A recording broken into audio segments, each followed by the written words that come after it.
Vampirism is something that you live, that you breathe, and that you're in it 100% of every day of your life.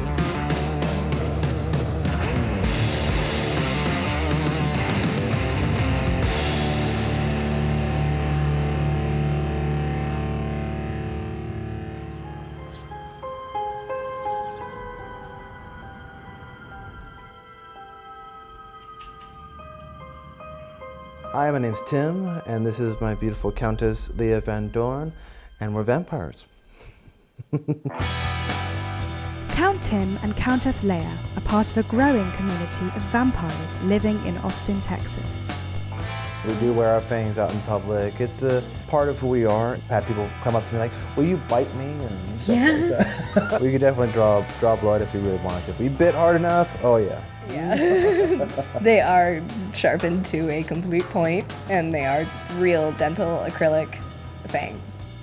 Tim and Leah met through a mutual friend at an event not long ago. I felt a connection of darkness, as I call it. You know, there was a certain vibe of vampirism.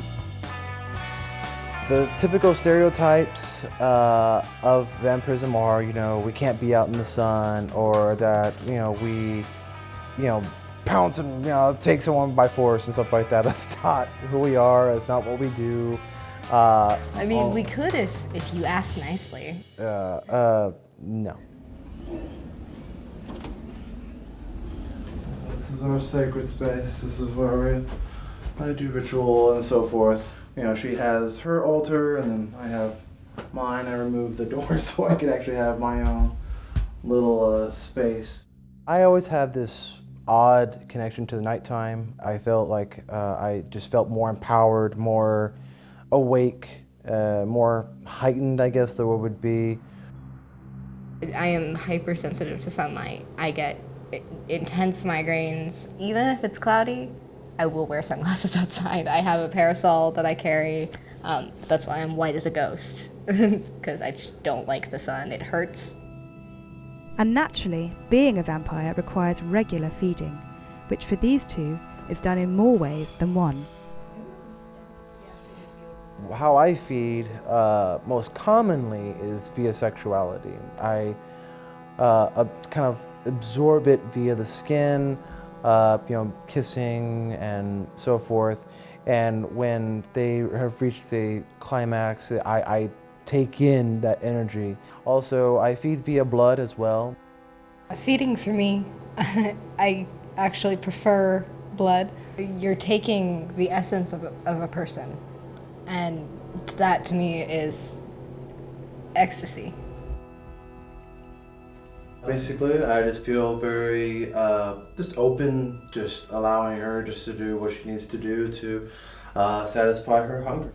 I have to kind of control myself because I get very hungry, actually, and desire it more, so I have to be very careful when I am doing this.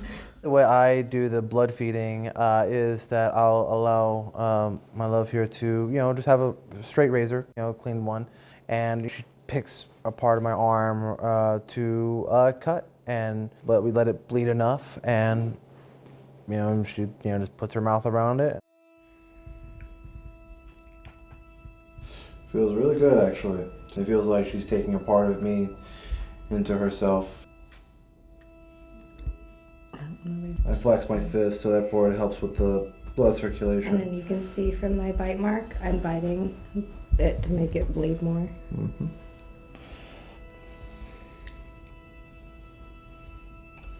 It's like the best chocolate in the world you can imagine, and someone just gave it to you for free. I feel stronger, I feel more energized, I feel more awake.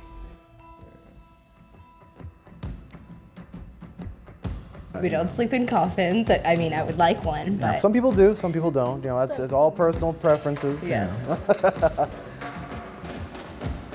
It's part of who I am, it's part of who we are, and it's a very prominent part of our lives.